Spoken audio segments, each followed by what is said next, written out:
Welcome everyone to our Affinity Workflows tutorial. Again, a fascinating array of questions have come our way. Some are perennial questions to do with people transitioning to Affinity for a whole variety of reasons, of course, as we acknowledge in the workshop itself.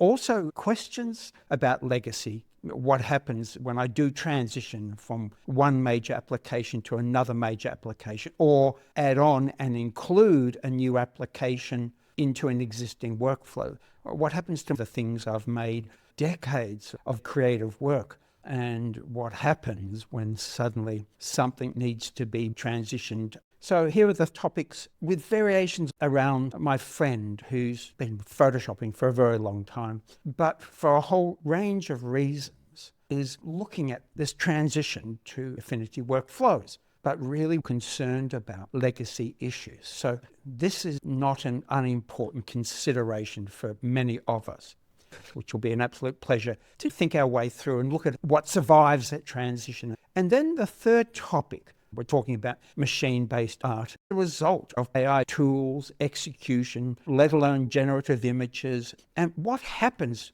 philosophically, aesthetically, artistically, when those images for which there is no referent, there is nothing in front of the lens, they're generated elsewhere, when they are returned to the world as physical entities, exhibition prints, for example, like my friend produces, what happens when they're returned to the world depicting something that never existed? So it's an extension of all of the above. That's the landscape we're going to try and traverse and make sense of in this tutorial, of course in support of your workshop and consultation participation, and to see what other questions or other considerations arise from at least our initial response, our initial presentation. Let's begin with this idea of transitioning from decades-long experience in Adobe workflows to an Affinity workflow. Now, a whole section of that workshop is devoted to that transition. That is a primary reason behind us naming that workshop Affinity Workflows. But what about this central idea from my dear friend and the issue with legacy files? Will my layered Photoshop files be translated in Affinity? The advertising says I can open them and layers are intact and all of this sort of stuff. Large language models tend to just follow suit. But in fact, let's have a look, because from our point of view, it's a real problem. Now, we've been through this numerous times before. Perhaps one of the most sad and frightening moments was the demise of Apple's Aperture. And the transition then to something like Lightroom was really traumatic for a lot of people. Now, Adobe, to their credit, absolute credit, eventually made tools available to help transition an Aperture catalog and files from Aperture into Lightroom. But we quickly found out, though a lot of the metadata could come across, so many tools in Aperture were not replicated in Lightroom. There might have been curves or levels or other tools that appeared by name to be similar, but of course their execution was different. Now that sets the scene to look at this question from my dear friend about this problem of legacy files. What should my friend do? Here's an image. This file has also been imported into Affinity. And apart from the slight difference in scale, it looks and feels the same. So far, so good. Now, I've also saved the same file with a couple of adjustment layers. A generic curve, a hue saturation layer applied in Photoshop, saved as a layered TIFF, saved as a layered PSD, saved as a layered PSB. Back in Photoshop, let's turn on that curve, let's turn on that hue saturation. It's just a subtle, simple, softening curve, working on the luminosity of the image to lift the shadows a little and just caress the highlights to be ever so softer and more gentle. Let's turn curves off and on. You can see that calming effect. The clouds are now massing. There's an increased differential tonally between the land and what's going on above it. But then in my color wheel, I've changed the hue. You can see nothing else has changed. minus 18 degrees, and adding in the color composition increased color contrast but decreased color variability. Now, in the last tutorial, we were talking about those differences. But having done that to the differential between the land and the sky above, off and on, and then doing that to the land versus the sky, look at the warmth coming through here, not just the intensity of its application in the forest in the foreground, before and after, decreasing color variability while increasing color contrast. And let's pretend this is a legacy file. So what has then come across into Affinity? It looks and feels the same. And this is my layered TIFF file. There are the layers. Now let's have a look at curves. Where is that gorgeous, softening, more gentle representation in my tonal composition? That hasn't come across. Well, what about hue saturation? The color has come across, but it's in the wrong direction. It's not minus 18, it's plus 18. What about saving as a PSD? There's my curves. Aha! In the PSD file, my curve has come across. And the hue saturation, no, that's still in the wrong order, but at least 1 out of 2 is better, and it still looks the same. And I go to a PSB, and yes, the same conditions apply. Okay, so far so good. To an extent, these values are coming across in a PSD file and a PSB file. That's not a bad start. Back to Photoshop.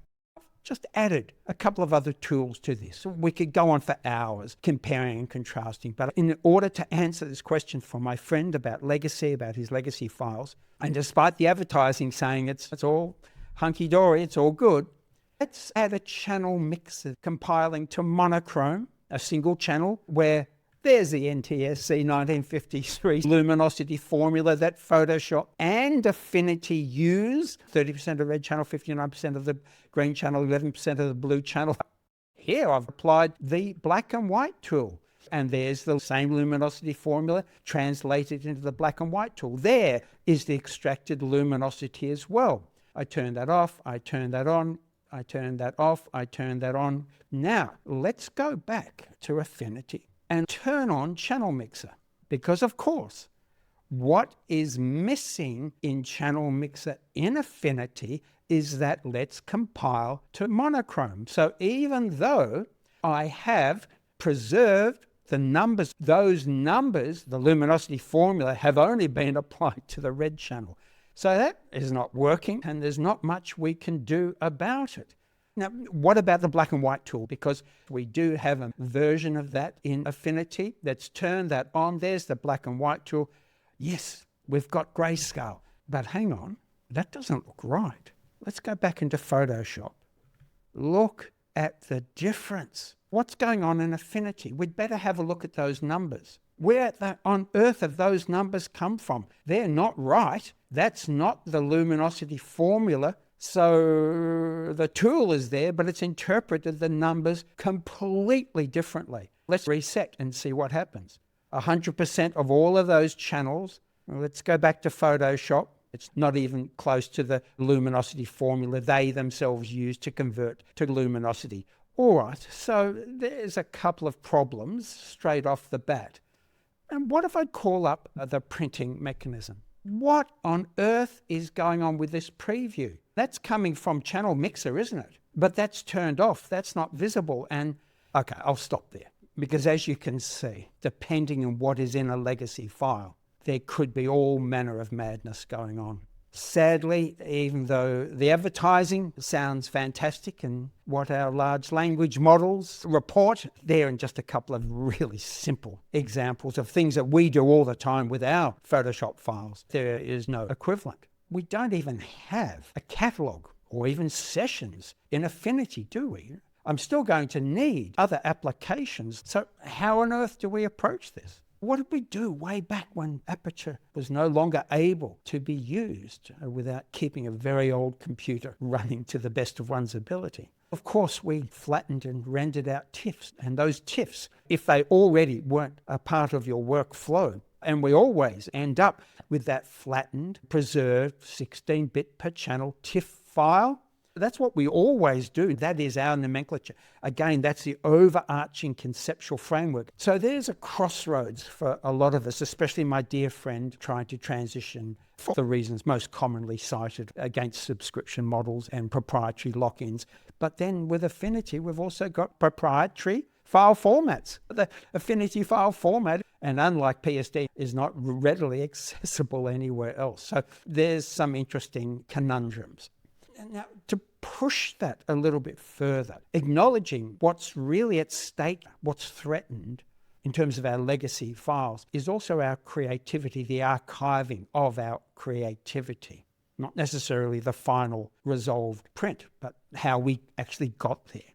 And I guess the conclusion is, in any inventory, if we begin with that overarching conceptual framework, and if it's not from experience, like my friend, decades of photoshopping his images for exhibition prints, if we're new to the world of doing this to our images, then making a priority to understand other people's workflows, the inventory of what my friend, for example, or any of you do in order to achieve the outcomes you are looking for, hard won through trial and error, experimentation and experience, and then taking on some of those stylized workflows yourself, not just pushing automated buttons, but recreating them yourselves, just like we go on and on about in the Affinity Workflows workshop itself in transitioning from the Photoshop and Lightrooms of this world.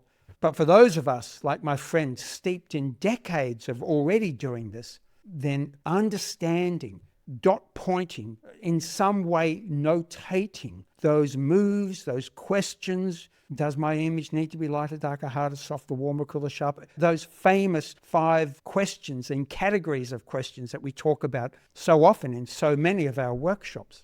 And then entering the realm of, let's say, Affinity's magnificence. All right, how do I set the dynamic range? How do I set black and white points? Is there a levels tool? Oh, there is. Does it work the same as the levels tool in Photoshop, for example, or Capture One? Oh, it doesn't, or it does, and on you go. And thereby you're curating your own transition by these simple programmatic questions that you yourself often intuitively over a long period of time, as in my friend's case, have applied this through feeling more so than necessarily thinking once you innovate and it becomes a level within one's own being, one's own subconscious. And you just do this without thinking, but you're doing it for all of these aesthetic and other priorities and outcomes. Bringing that mindset, overarching framework, conceptual, procedural, and otherwise into a program like Affinity, then you've only got to worry, my friend, about your legacy. And of course, the flattened TIFF files, an absolutely central component to all of that.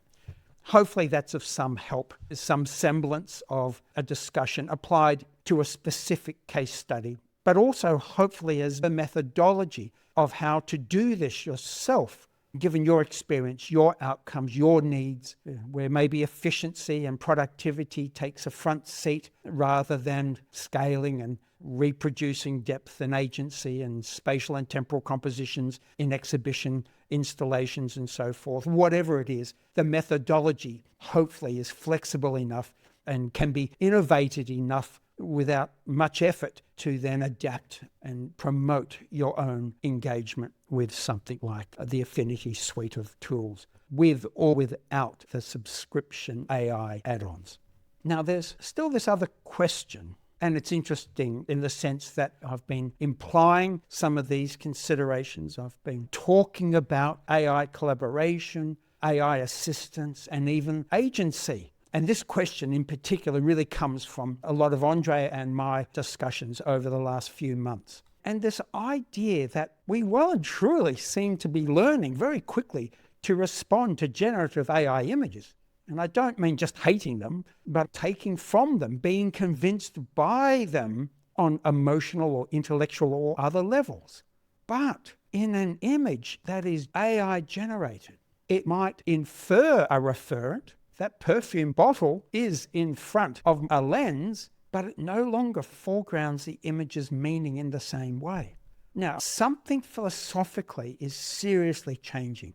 This is not a good or bad argument, because its meaning, the things we associate with it, bring to it, take from it, put it to use on behalf of, it's not any longer buried in its depiction, because its depiction is 100% imaginary. It's made up. That face has never existed. It's not, despite its hyper-realism in its photographicness, it's not a person who has ever existed, though it looks like a portrait photograph.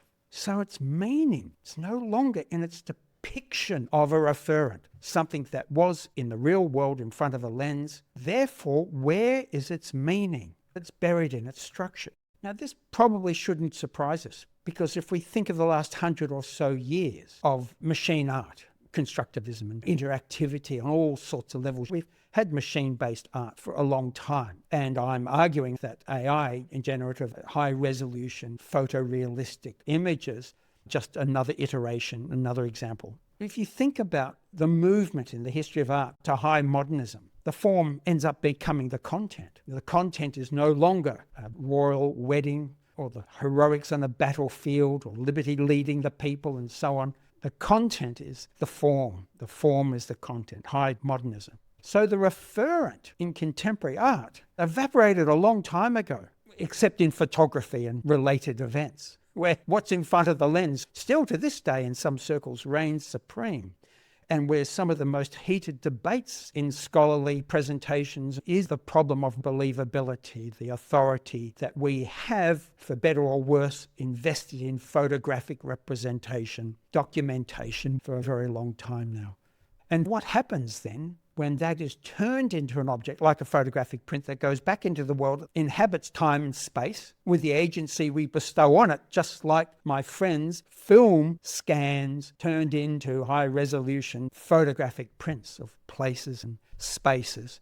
What happens to the meaning and to that act when something that never existed is reinserted into the world? Maybe that's a great thing. Instead of documenting the misery, this is a Susan Sontag argument regarding the pain of others, a continuation of a conversation that's been going for a long time that I look forward to continuing as we explore and engage with, interact with the things that matter most to us as time passes. As always, wish you all the best with your adventures, and especially for those transitioning to Affinity from Adobe or elsewhere and working out all of those ways of combining and collaborating and prioritizing and so on, what it is you do. Never forget the overarching conceptual frameworks to guide you in those journeys and discoveries. So take care. Till next time. Looking forward to it. See ya.